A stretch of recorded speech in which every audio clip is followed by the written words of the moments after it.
Sir जय सिया राम। जय सिया राम।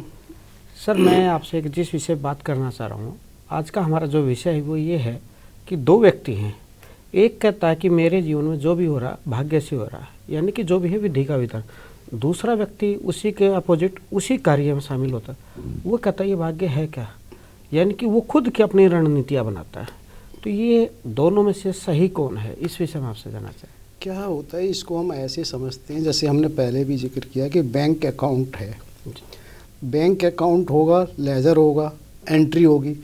होता क्या है कि प्राय हम कहीं न कहीं किसी व्यक्ति के पूरे जीवन का खाता हम नहीं बना सकते। उसकी क्या डेबिट एंट्री है, क्या क्रेडिट एंट्री है, हम उसका क्षणिक देखते हैं और उसी से अंदाज़ा लगाते हैं।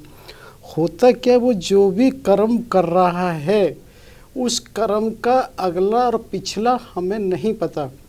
निश्चित रूप से जैसा हम बार बार कहते हैं हर घटना का भूत और भविष्य से संबंध होता है, उसी तरह से क्या है कि उसी व्यक्ति का जो लेजर अकाउंट है उसमें कोई ओपनिंग बैलेंस होता है। अब इसको ऐसे समझो, ओपनिंग बैलेंस अगर किसी का जैसे प्रारब्ध है, अब प्रारब्ध किसी का बहुत स्ट्रॉन्ग है। ऐसे मान लो जैसे किसी के करोड़पति बैलेंस है, यदि वो 10-20 रुपए खर्च करेगा तो कोई अंतर नहीं पड़ेगा 1 मिनट। और किसी का प्रारब्ध ऐसा कि उस पर माइनस बैलेंस है, उसमें बिना खर्च करे भी उसकी ब्याज इतनी लगती जा रही है कि थोड़ा सा खर्च करने पे भी लगता है यार मेरा तो पता ही नहीं। इसमें इसलिए होता है सर, अक्सर लोग एक शिकायत करते कि भाई सामने जो षड्यंत्रकारी या नीति से जो काम कर रहा होता अपने, जो भाग्य किस्मत को नहीं, कई बार वो विजयी हो जाता है उसके मामले में, तो वहाँ उस व्यक्ति को निराशा होती है। जो भगवान भरोसे का हो या किस्मत भरोसे का हो, उसको निराशा होती है। होता क्या है कि उसको अपना भी खाता नहीं पता और उस व्यक्ति का नहीं पता। उससे ये नहीं पता जो खाता उसका है, हो सकता है कि उसका खाता लॉक इन वाला हो। कुछ ऐसे इन्वेस्टमेंट होते हैं जो एक समय के बाद ही वो होते हैं, तो उसका ऐसा भी हो सकता है। और हो सकता है उसका ऐसा भी हो कि कहीं ना कहीं माइनस बैलेंस चल रहा हो।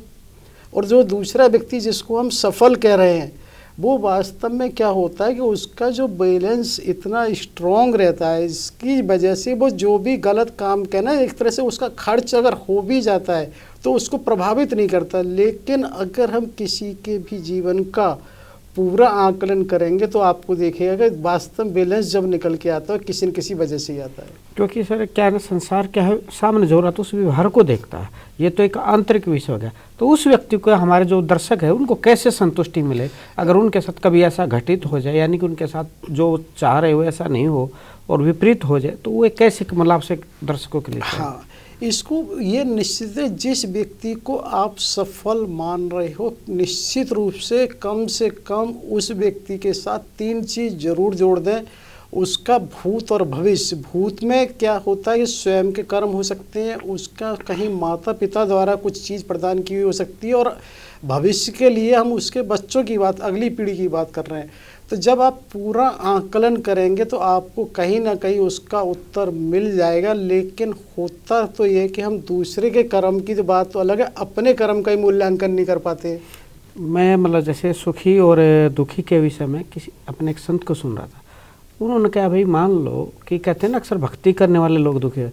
उन्होंने एक छोटा सा उत्तर दिया कि मान लो आप बहुत सुंदर कपड़े लेकर आए हो और उन पर कोई दाग लग जाए तो आप उनको तुरंत साफ करते हो, और जब तक वो दाग नहीं जाता आप उसको रगड़ते रहते। वही आपके घर का डोरमेट है, उसको आप हल्के से साफ करते हो और उसमें गंदगी भरी पड़ी उसको छोड़ देते हो। तो बोले इसी तरह भगवान होता है, जो उनके अपने होते हैं उन पर जरा सा भी दाग नहीं रहने देता, उनको रगड़ता रहता है। तो इस विषय में मैं आपसे जानना चाहता हूँ। यही तो प्रभु की लीला है कि हमें इसको ऐसे समझना है कि जो उनके अपने हैं, उन अपनों को तो वो हर समय पवित्र करने के लिए कुछ ना कुछ ऐसा करता रहता है जिसकी वजह से उनका शुद्धिकरण होता है। और कहते हैं शुद्धिकरण जब भी होगा तो किसी ताप से होगा, बहाव से होगा, और शुद्धिकरण तो किसी न किसी तरह की आपको टक्कर ही लगनी है। यानी कि हमारे जीवन के सुख दुख है वो सही हो रहे थे, उससे हम परेशान न हो, बस अपना कार्य सही। बस हमें ये जरूर ध्यान रखना है कि कम से कम वर्तमान कार्य हमारा गलत ना हो, क्योंकि जो भूत और भविष्य में हो चुका है या जो होगा उससे हम नहीं कुछ कर सकते। वर्तमान को अगर मजबूत करेंगे निश्चित रूप से भविष्य भी सुरक्षित होगा।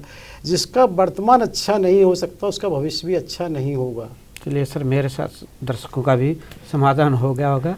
फिर आपसे कोई एक नए विषय पर चर्चा करेंगे। तब तक के जय सिया राम। जय सिया राम आपके लिए और सभी दर्शकों श्रोताओं के लिए भी जय सिया राम।